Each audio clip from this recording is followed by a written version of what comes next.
O terrível erro de Saul. Esses são alguns destaques do capítulo 60 do livro Os Escolhidos. Saul recebeu instruções de Samuel sobre o que ele deveria fazer. Você deve ir até Gilgal e depois eu irei oferecer holocaustos, mas você deve esperar 7 dias. Eu vou chegar e vou dizer o que você deve fazer. Os dias passavam e Saul esperava, mas ele não estava motivando o povo e não estava inspirando a confiança em Deus.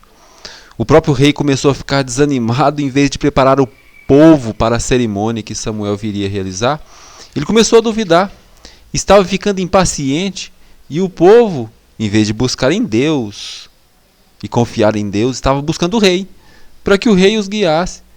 Então chegou o tempo em que Saul deveria ser provado. O rei, o que ele faria? Iria levar seus soldados a se voltarem para Deus? Aquele que tem a força e o livramento eternos? Cada vez mais impaciente, ele culpou a ausência do profeta, pela angústia e pelos soldados que estavam desertando. Chegou o dia esperado, mas o homem de Deus não apareceu. Deus segurou seu servo.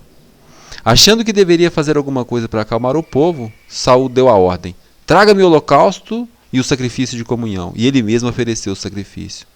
Ele não deveria ter feito aquilo, Deus havia dito muito claramente. Quando Samuel chegou, ele perguntou: o que você fez? Saul então começou a dar desculpas por ter tomado tal liberdade. Samuel disse: você agiu como tolo, desobedecendo ao mandamento que o Senhor lhe deu. O Espírito Santo havia sido concedido a Saul para tornar o seu coração mais calmo e dar sabedoria para ele. Mas o seu espírito impulsivo, que não foi educado para aceitar a submissão, estava sempre disposto a rebelar contra Deus. As pessoas não podem esperar que passem a vida toda corrompendo a mente e mais tarde, quando decidirem mudar, eles não vão encontrar essa mente renovada e disponível para seguir o caminho de Deus.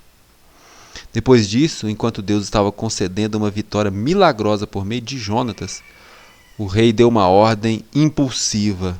Disse que ninguém poderia comer antes de anoitecer. E o povo, fraco por falta de alimento, e assim que anoiteceu, eles avançaram para devorar carne com sangue, alimento que era proibido por Deus.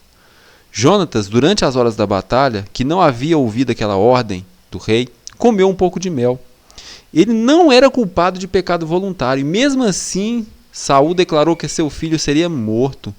E ele só não foi morto porque os soldados desafiaram a ira dele e declararam que Jonatas não seria morto. Aqueles que estão mais prontos a dar desculpas são os mais severos em condenar os outros. E assim como Saul, quando percebem que o Senhor não está com eles, eles se recusam a ver que o problema, a causa do problema, está neles mesmos. Consentem muitas vezes no julgamento cruel de outros que são melhores que eles. Aqueles que buscam exaltação própria são colocados em situação em que seu verdadeiro caráter é revelado. Foi isso que aconteceu no caso de Saul. As honras reais eram mais importantes para ele que a justiça, a misericórdia ou a generosidade.